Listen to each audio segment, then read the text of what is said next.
say thank you for opening up your space and allowing us to gather, because that's awesome to be able to be in a space like this with wonderful people. And so I have been in chiropractor ship, whatever you call it. I have been under the care of chiropractics. I think my mom started us when we were like 1 year old. So for a really long time, I've been to several chiropractors in my lifetime, over and over. And I have never met somebody as gifted as Dr. Sean. He is phenomenal at finding out what the body actually needs and wants and how to adjust to reduce the compensatory patterns that we tend to fall under as humans. And so you're gonna learn a lot about the body, how it moves, how everything's connected, and his knowledge for helping to empower individuals through longevity, health, and wellness. So help me welcome Dr. Sean. Thank you. Thank you. All right. Well, yes, of course, I want to thank you all again for coming here today. It's a wonderful opportunity for us to build relations and then, of course, learn some things that we can take with us after today's over, because we want to ensure that we apply this information. So I would certainly urge, if you guys don't have each other's contact information, feel free to get that before the day's over. It's going to be great to connect and just have an accountability partner, okay? So what it is that I'm going to be talking about today is essentially my approach to health, and I'm going to give you some tools that you can all utilize to stay well, okay, in your daily routines, okay? So, of course, I'm a chiropractor. I'm going to tell you a little bit about my story, how I got here to be a chiropractor, okay? So, essentially, when I was young, I always enjoyed taking my toys apart and trying to figure out how they worked, right? And, of course, my dad being a mechanic, his dad being a mechanic, and my mother's parents being mechanics, it all just made sense. I guess this is what I was raised to do, to work on and figure out how things come together and how they all work together as a unit, okay? So as I went through school, I was very active. I always enjoyed staying in a movement pattern, okay? So essentially, movement is extremely important. So I'm sure we've already talked about that a little bit today. If you begin to stay immobile, like sitting for long periods of time, lots of things can manifest, and we're going to be talking about that today again.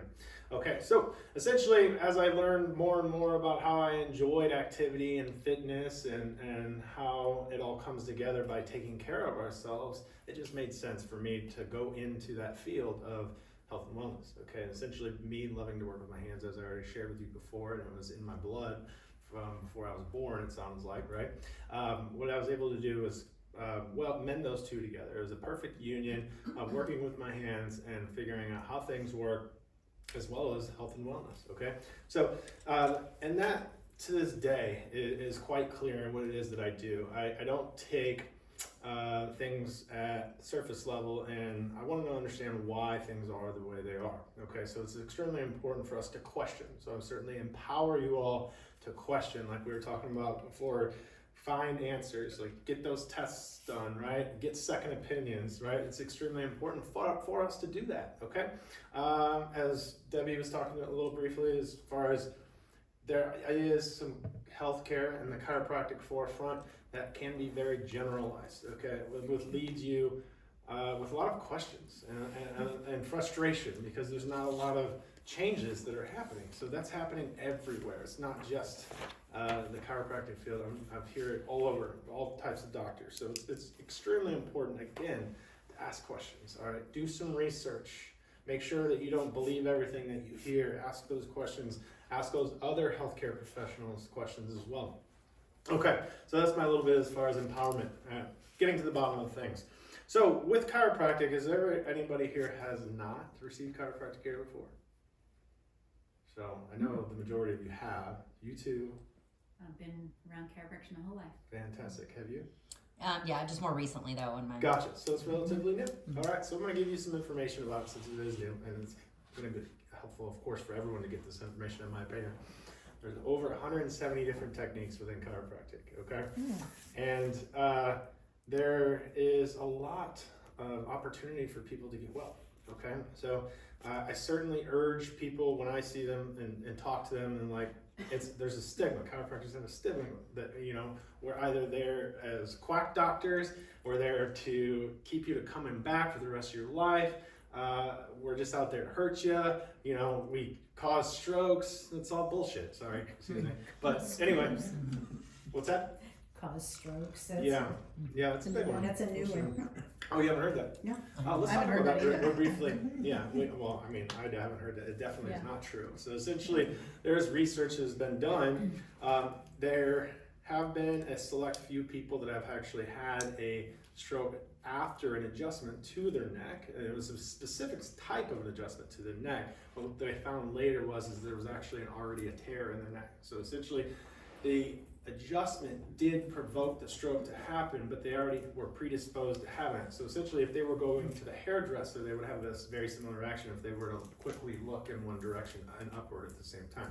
Okay, so, and if I'm not mistaken, it's like 1 in 12 million that where they already are predisposed to have that tear in an artery and where that happens. But okay, so there's a reason why chiropractors' malpractice insurance is very cheap compared to medical counterparts. So anyway, let's bring it back in. So all of those things are an unfortunate, you know, stigma that surrounds chiropractic. Okay, there is more change and deviation as far as the medical community working with the chiropractic community, which is fantastic. I really challenge and urge people to learn more about those holistic methods, because there's a lot that can be done. You know, there's a lot that we can take from the natural approach, such as, you know, our mind. We talked about the mind, how powerful it is. Okay, we talked about diet, nutrition, how powerful that can be as well. Rest, just listening to our bodies. Cannot tell you how many times I've heard people talk about themselves and not even realize how important water is. So the simple things. So just education is extremely important. He's smiling over here. I'm sure he's heard the same thing going through chiropractic college. Okay, so you'd be surprised. All right. So it's always important for us to continue. I feel like is essentially getting back to the old school of, you know, taking care of your neighbor, right? Sharing that information that you have that you can help someone else. Okay. So, and that's always my passion. So I'm going to do that for you today. Okay. So we're going to be talking about, again, my approach in chiropractic and how it helps. Okay. So it's a very different way of thinking. So most people, when they come to see me, they have some sort of ailment or some sort of symptom that they're needing assistance with. Okay.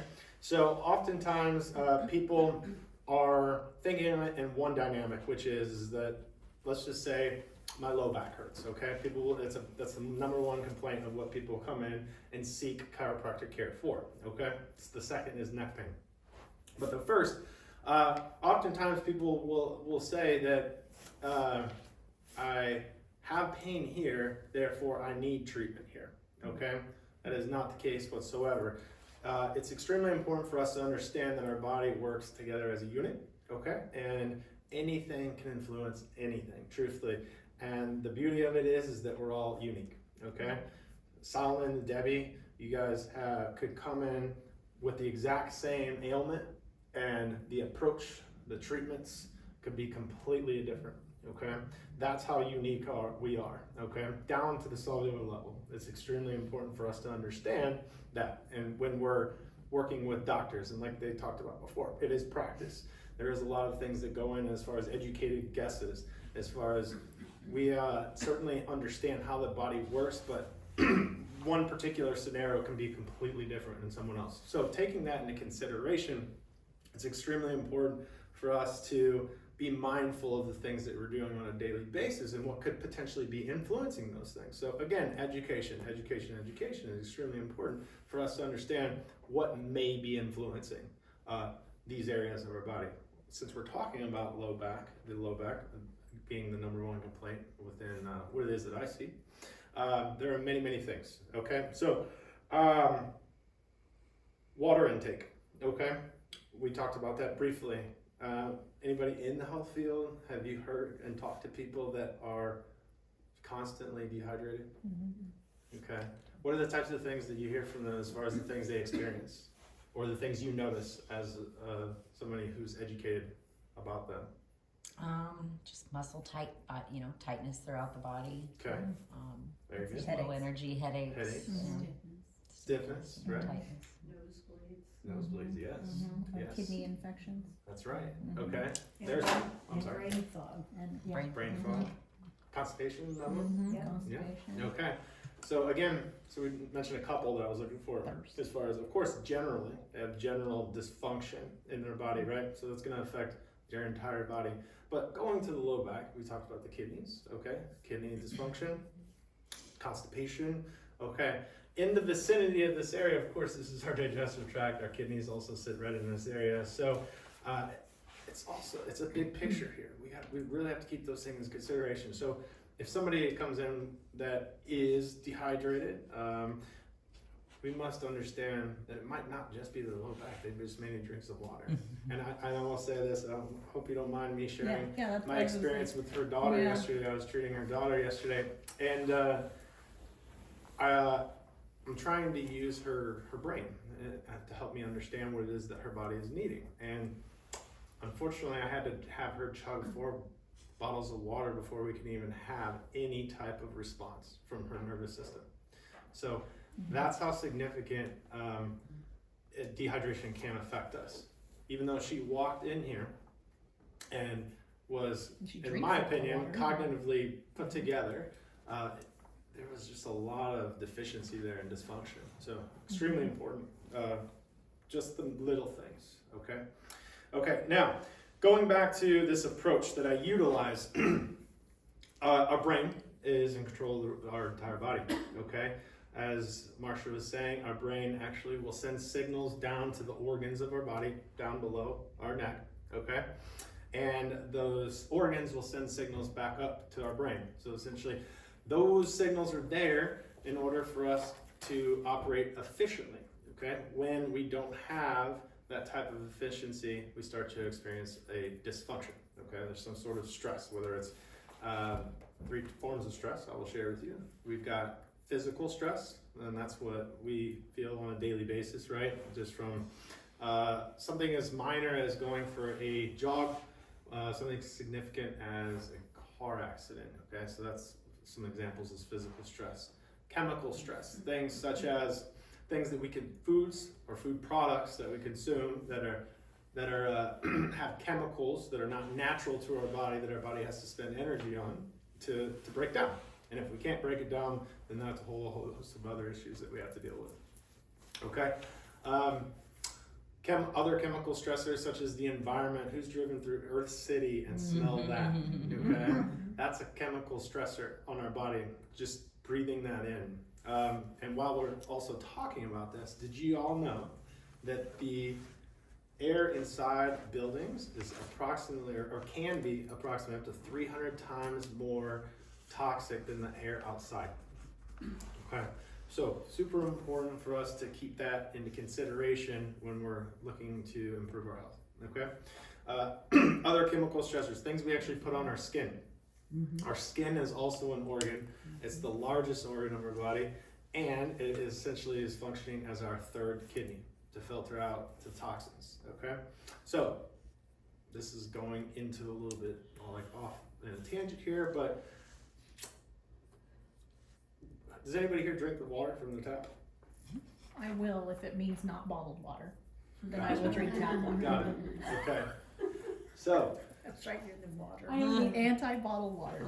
got it. Okay. So for the most part, everyone's drinking some sort of filtered water. Okay. Does Toilet anybody? water. Maybe. No, We're all I'm just kidding. Kidding. I Kidding. see. Now, Yeah. is anybody filtering their shower water? No, but I have one. Yeah. She's Try not to she's fantastic. Above and beyond. My She's great. daughter, we found out she's got a hypersensitivity to chlorine, Uh-huh. and so after like 3 years of trying to figure out her eczema, we tested our water and found out the chlorine was right at the max level that you're allowed to drink or use, and Mhm. so we put the filter on the house. Oh, wow. It's fantastic. And so I do drink my tap, but it doesn't count. Very good. I don't really have tap water. Understood. Okay, so going back to those 3 forms of stressors. We've got those physical stressors, the chemical stressors that now we're acquainted with, now emotional stressors. All right, so all three of those can affect us from healing. I just want to give you a couple examples of emotional stressors. Something as minimal as driving on the roads today. Actually, I'm sorry, that's not a minimal stressor. That's pretty significant. People don't pay attention anymore. But 70. yeah, exactly. Anxiety. Anxiety is a significant one today. Mental health is extremely important. So again, all three of those stressors can affect our ability to heal. It's extremely important that we keep all of those into consideration when we want to improve our health, okay? And I Yes, think it's question? important to note too, because like yesterday, you saw Jordan yesterday, Uh-huh. and she was like dehydrated, and like her stress level was completely off, and like we got home and she's like, wow, I don't really feel stressed. And I'm like, you just drove 16 hours in the car and you're excited about being here. Yeah.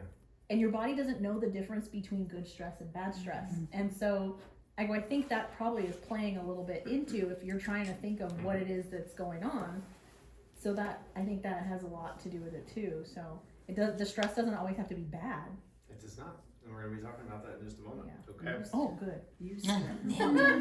Oh, good. So there's essentially when we talk about stress, there's a hormone, a large, commonly talked about hormone called cortisol. I'm sure you all have heard about it. Our body releases cortisol in good times and in bad. So essentially good times is, let's say for example, if we were to walk outside and be stung by a bee, okay? Our body's the cortisol is going to increase, right? And we're going to release inflammatory regenerative tissue markers, okay? So the same thing happens when we have some sort of bad stress, like any of those three stressors we talked about, physical, chemical, emotional, okay? So let's talk a little bit about cortisol's role in our stress response, okay? So the cortisol, it affects our metabolic system quite significantly. So anybody notice, or has anybody ever noticed if they haven't eaten for a while, what may happen? Hangry. You get angry. Get hangry, right? Okay. The brain, Stomach grumble. Yeah, I The heard that brain- earlier. the blood Okay. sugar drops and the brain Exactly. gets, Exactly. yeah. So we're talking about blood sugar stability. And it only takes a little bit. Just Yeah. a little bit, okay? So the importance of stabilizing our blood sugar is quite profound. Stabilizing it, what that looks like is eating a meal and not having any change or effect on our energy levels, okay?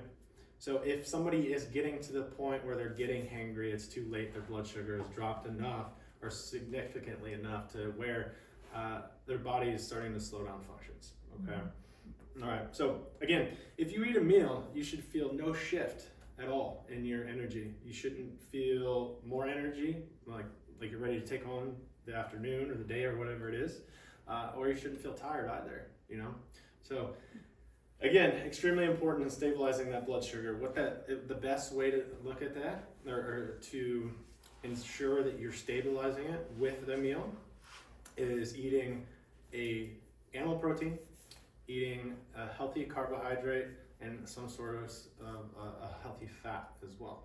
Okay, in each and every meal. I always recommend that to ensure that our body is using all of those energy sources to sustain us throughout the day.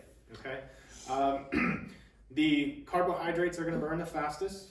Okay, the protein's going to burn a little bit slower, and then the fats are going to take the longest to burn. Okay, so super significantly important to ensure you're getting all three of that well-rounded food and diets. So it's not like the food pyramid, as they told us many years ago. That's a lie, Sad unfortunately.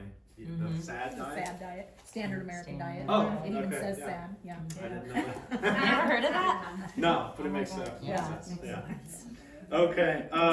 Other effects cortisol has on our metabolic functions as far as breaking those foods down. Okay, so it's extremely important for us to break these foods down. Otherwise, we're going to have some sort of inflammatory response. Okay, we're going to talk about that a little bit later in detail. Okay.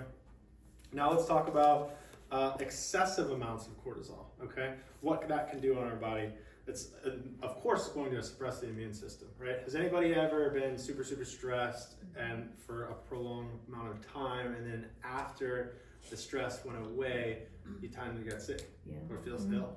Okay, so essentially that entire time, what you call your stress handling glands were taking over, keeping you in that moment. And then once you were able to calm down, your immune system was compromised for so long, you have no other option but to being forced to sit down and rest and heal.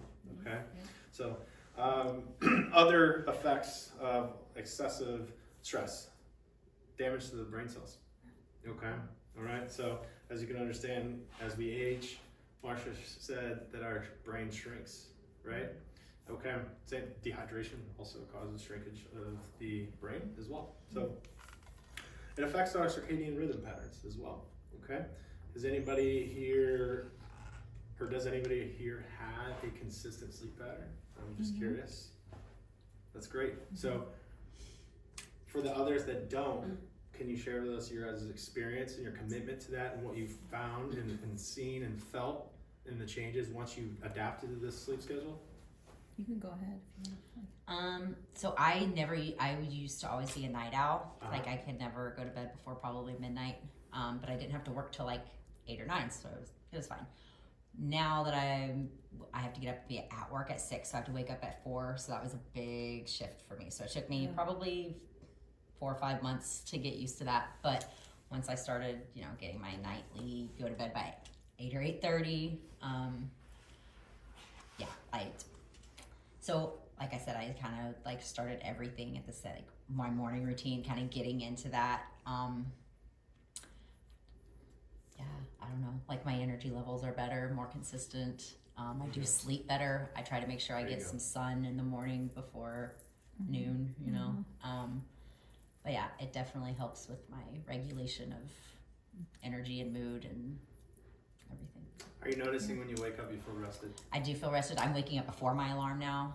I That's- think Yeah. this That's has to do beautiful. with like this I do too. cleanse that I'm doing, this Mhm. as well. But like really this month I've been up before my alarm. I'm probably up at like 3:30, whereas before I'm like, it's 4 o'clock already. I gotta get up. So it's like, yes, I'm definitely more well rested.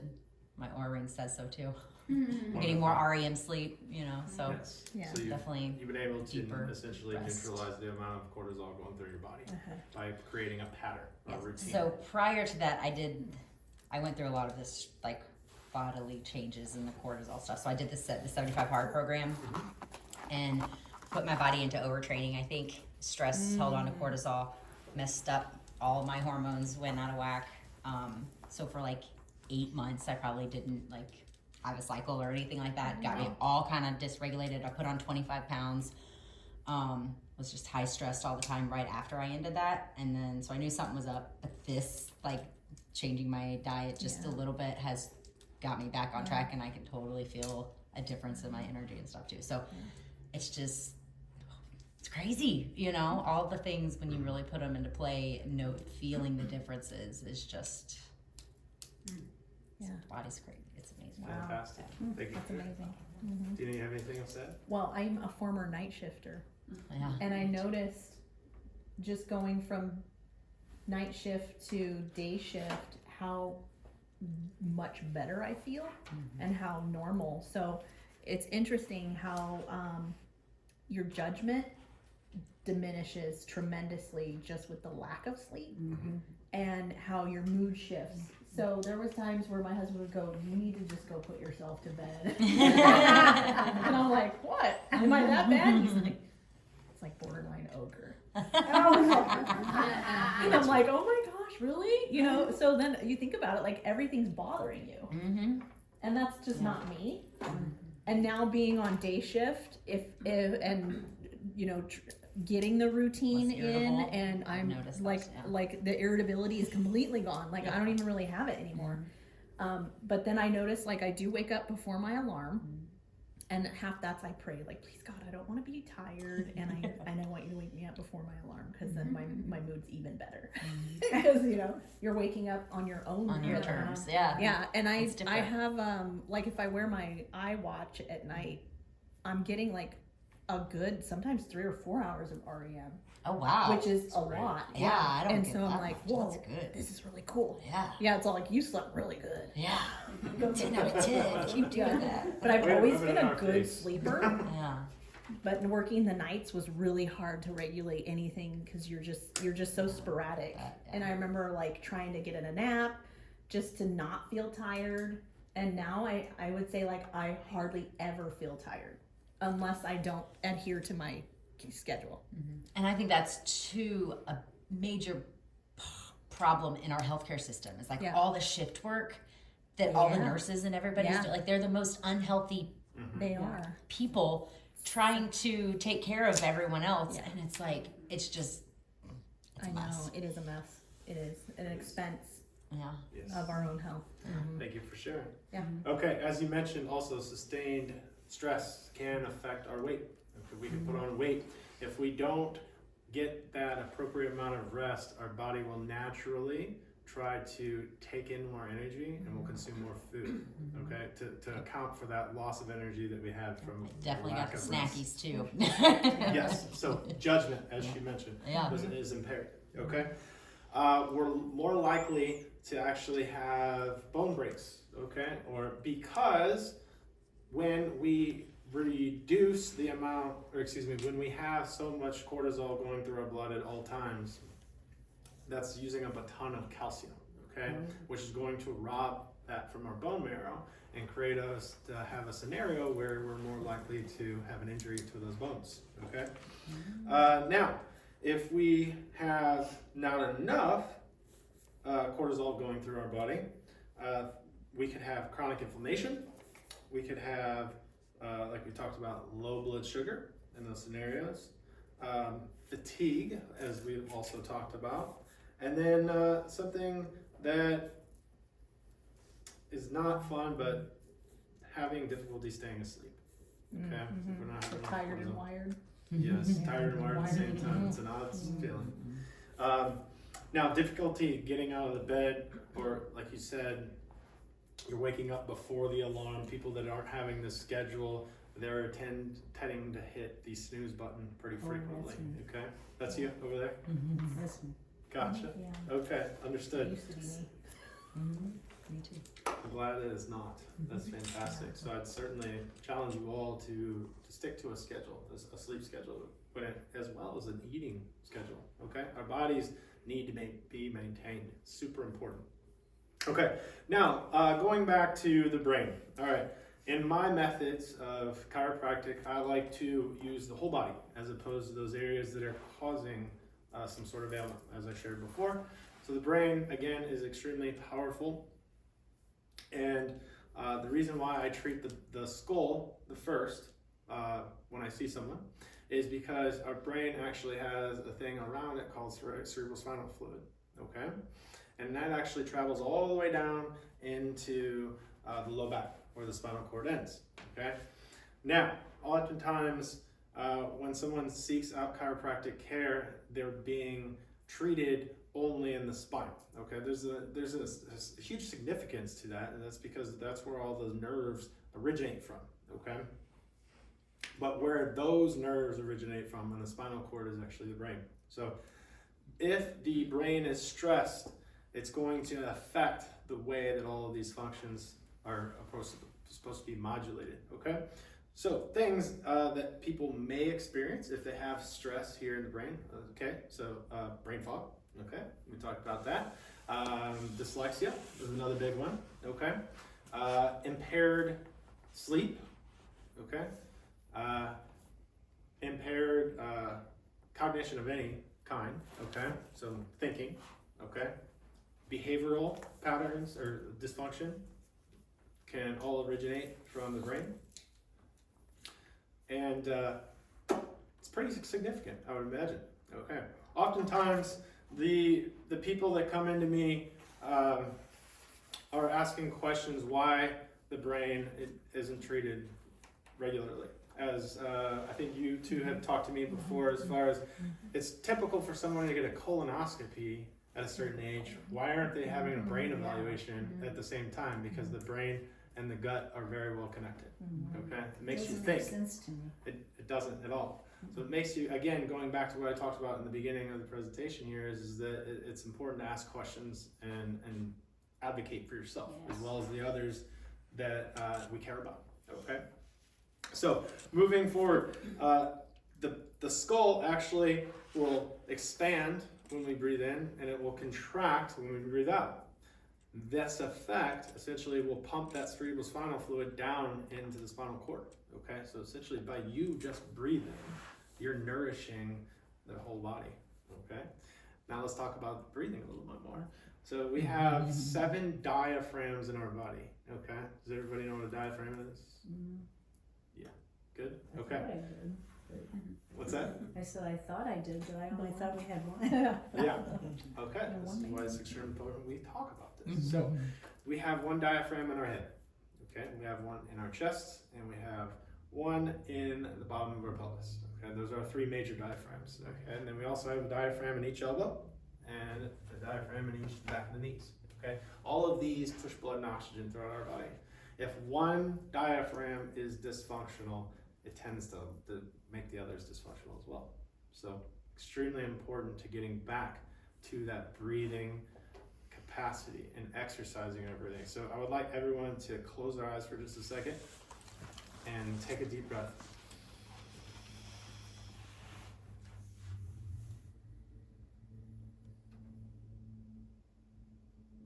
Very good. All right, open your eyes.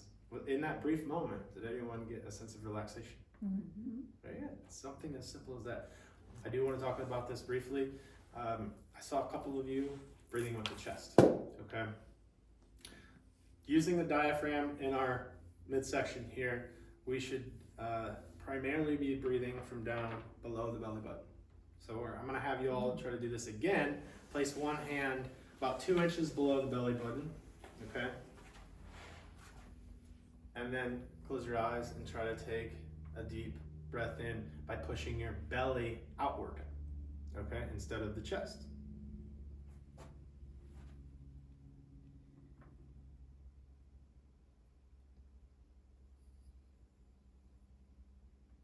Very good. Now this time it seemed like you all went a little bit slower and relaxed even more. Is this true? So, Yes, absolutely. So truthfully, if you were to watch a baby breathe, what did we talk about? The first breath, right? They're breathing with their abdomen. They're expanding their belly, and in fact, their chest will sink. Okay? That's how we are designed to function and breathe on a daily basis. If you're not breathing like that, I currently urge you to do this for 21 days in a row, because that's how long it takes your brain to integrate this new breathing pattern. And it will be a subconscious thought. That is, again, like you won't have to think about that, and you're going to provide your body with more energy, more healing capacity, and you're likely going to feel lighter on your feet too. So I highly recommend practicing this and then sharing that with others around you, okay? Okay, now, the diaphragms, we talked about the one in the abdomen, or the midsection. The one in the head here, of course, pushes lots of oxygen and blood flow down to the rest of the body. The one in the pelvis is extremely important because it'll actually hold up the guts. As, especially, it does apply to you, but not in the same sense. The pelvic diaphragm oftentimes will become stressed when bearing a child. Okay, has anybody had like an after childbirth dribble? Yes, okay. So oftentimes the pelvic floor is not doing its job and uplifting the diaphragm as well as the pelvic floor muscles and uplifting those organs. So it's extremely important for us to practice those. Now you can have appropriate amount of strength to any of these diaphragms, but your brain the brain does not have the ability to connect and communicate with that particular area. Therefore, we still have some what you call dysfunction. Okay. Yes. So would that be like a neurotransmitter thing? Essentially- Like, how do you get that connection? That is what I do in practice. Okay. So essentially, Take them through the movements and. not quite. Okay. So the evaluation methods is a great segue into what it is that I do. Okay.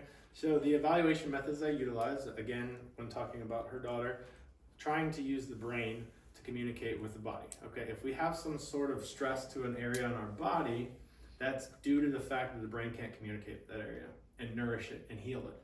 Okay, so there's some sort of imbalance happening, right? From the brain to the organ back up to the brain. There's some sort of hiccup along the way. Okay, so essentially, like I shared with you before, everything's connected to everything. Okay, and these two, if they were to come to the exact same complaint, exact same presentation, they were doing the exact same activity, could be two different things that needs to be done. The most wonderful resources is that you have a hand that can actually touch areas of the body. Okay, when using your hand on a specific area of the body, we can do an evaluation with the brain. Okay, so essentially, I'll do it real quick. Okay, let me take a look right here. Probably going off camera, but that's all right. I'm gonna have you flip here. I'm gonna have you try to hold these two fingers together. Why are you laughing? Because I know it's gonna be bad. Gotcha, it's all good. Try to hold these two together. Again, try to hold these two together. Okay. Now, he can actually touch his neck, and we'll see. Go ahead with your right hand, touch your neck. Okay, let's try this again. No change. Again? No change. Do me a favor and touch right here with the right hand. Okay, hold here. Does that feel different? What? Does that feel different? Okay, very good. So, that's my next point. Thank you. I'm glad that you presented that way. Yeah. Okay, thank you. So, we were doing an evaluation through, it's what's called a muscle test. Okay, we're specifically honing in on either a muscle or a few muscles to contract. Are you familiar with myotone testing? Okay, this is essentially, in the medical world, this is called myotomal testing, okay? Or myotone testing, excuse me. In this particular region I was testing him for was the hands, the hand muscles, okay? And the forearm muscles, okay? We've all heard of carpal tunnel, correct? Okay, carpal tunnel is extremely common and often misdiagnosed. Okay, carpal tunnel symptoms is extremely common and often often misdiagnosed. About 50% to 60% of those carpal tunnel symptoms all root from the digestive tract, just like his did. Okay, so has anybody heard of the ileocecal valve? Yes. No. Got it. So the ileocecal valve is one of the valves in our digestive tract that actually will open and close to allow passage of waste from our food that we've eaten. Okay, I'll just quickly give you the way we eat something. It goes down, or from our mouth, down the throat, into the stomach, into the small intestine, and travels this way. Okay, and then there's a valve right here. Okay, this valve is called the ileocecal valve. Okay. This valve opens again to allow waste to go through, and then it travels. So that goes straight from the small intestine, and it's like a transport, or essentially transporting to the large intestine. Where the large intestine brings it over here, we have another valve called the valve of Houston. Okay, and then we've got the rectum. Okay, those two valves are extremely important and common for people to have stuck either open or closed. Stuck open is more common. Okay, and you bet if you've got some dysfunction there, you're going to have inflammation throughout your entire body. Okay, that's one of the, like I said, leading causes of carpal tunnel symptoms. Okay, That's interesting. absolutely. So how do you get it closed? How do you get it? Okay. There's a couple ways that you can address this. I'm checking the time. Wow, I'm going over, but that's okay. That's okay. We have extra time. You're good. Gotcha. This is Okay. all good stuff. Yes. Everybody's absolutely. good with it? Yeah. So Yeah. there are a couple of ways that you can allow this tissue to heal. Okay, one, eat a clean amount of food. Okay, drink plenty of water. Okay, you can apply ice to this area to allow it to heal.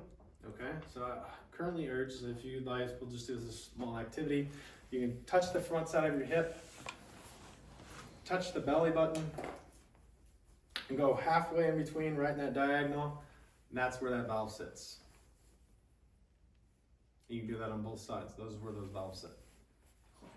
Okay. It's more tender. So yeah, feel free to poke into it. Okay. Can you feel it? Like if it, like you can't feel it, right? I can tell Could you when feel when I mine's touch acting you up. touch yours? Really? Yeah, Yeah. I can totally tell. I get colonics regularly, and I'll be like, my My valve's ileocecal open. valve is doing something weird. I can totally feel it. Yeah, and then That's a great thing. Uh-huh. I'm glad you brought that up. So oftentimes, if people feel like they need to detox frequently, it's because they're extremely inflammatory and that valve is likely open. Mhm. Okay. So Interesting. yes, You get inflammation if it's close too. correct. Yeah. Correct. Absolutely. So, another way to treat that is, of course, through the chiropractic methods that I utilize. All right. Now, again, going back to everyone's different, it can be, let's just say, the actual vertebral level that correlates with the ileocecal valve is L1, which is the top vertebra in your lower back. Okay. But it's not always that particular area that is affecting this. It can be our tailbone. It could be a pubic bone that's out of place. It could be, heck, I've even seen it being something in your neck. C1 was affecting some of the ileocecal valve. So it's extremely important that we be mindful again of these areas that we feel have stress.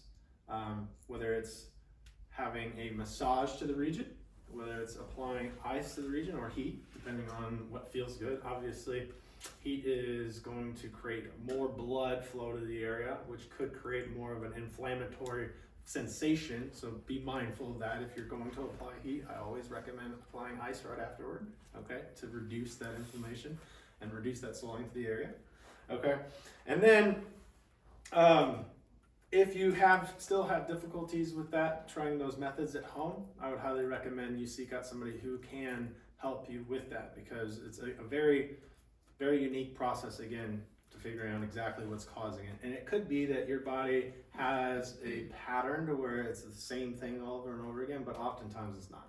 Oftentimes our body has variability to it, and it could be, again, it could be your pelvis one day, or it could be your neck the next day, affecting that particular area, that valve. Okay, so extremely important by placing ice in that area or eating clean foods to ensure that we're not having full body inflammation. Okay, now who gets out of bed in the morning first thing of the day and is feeling a little stiff?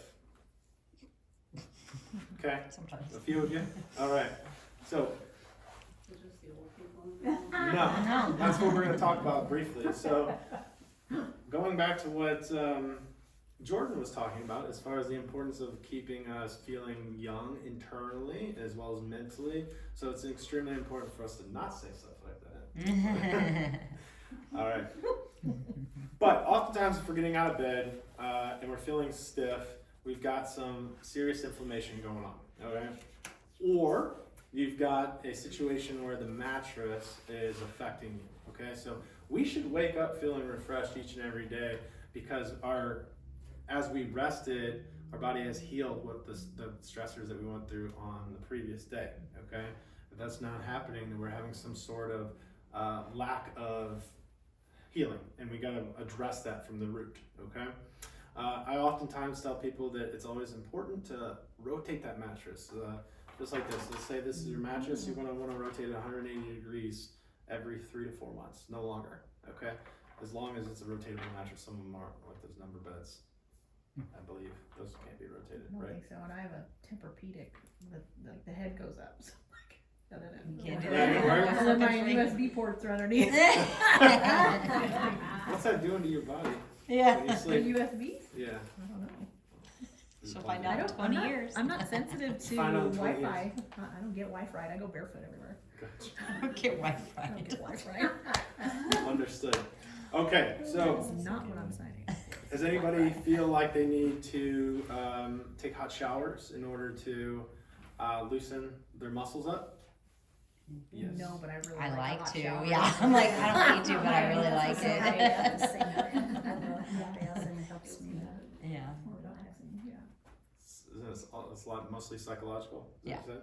Oh, I love me a good hot shower.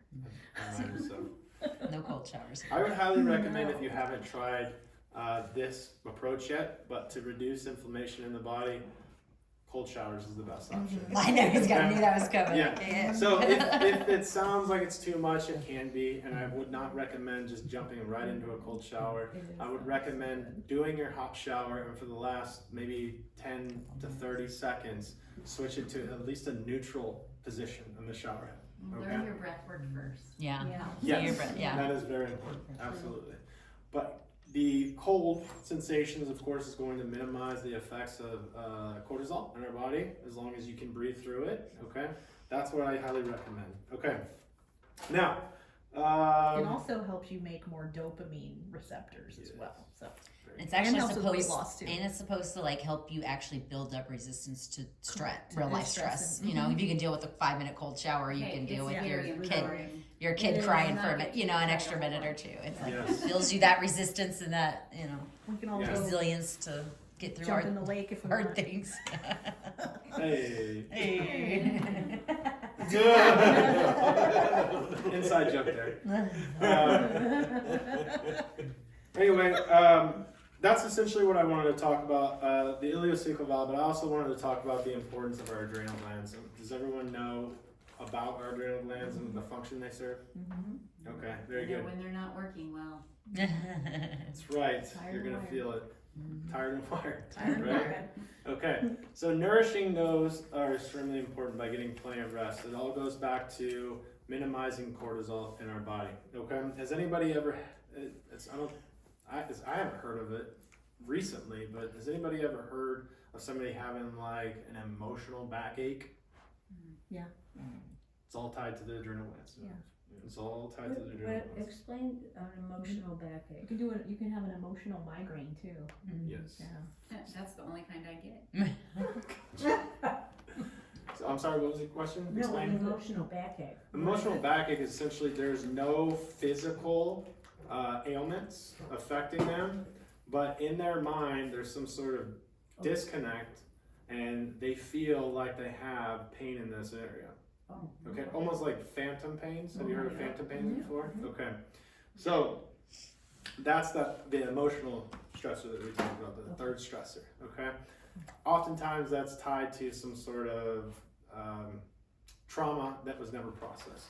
Okay, so it's extremely important to address those things, and those can be addressed, chiropractically speaking, as well. Moving energy from a negative standpoint into a positive one is extremely helpful. So again, one of those 170 techniques I referred to before, extremely important in becoming aware of what's out there. Because I truly do believe that chiropractic can help anyone and everyone, but you got to find what works for you.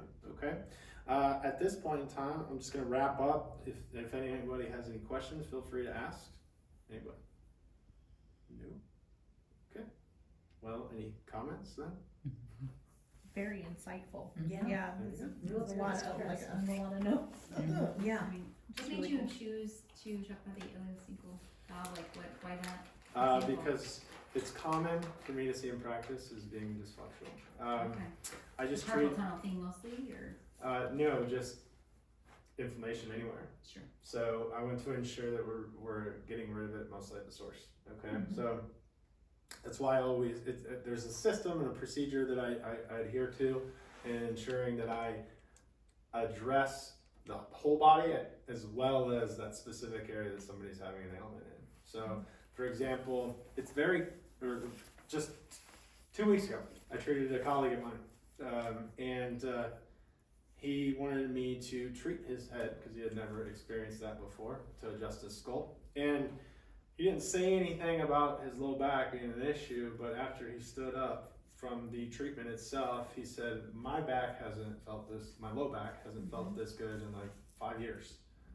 And we didn't address that particular area. So by ensuring that we get that ileocecal valve and reduce it back to where it belongs and functioning as it should, we're reducing body inflammation. So Is it anything similar to cranial sacral massage? Like, I don't believe so. no crossover there?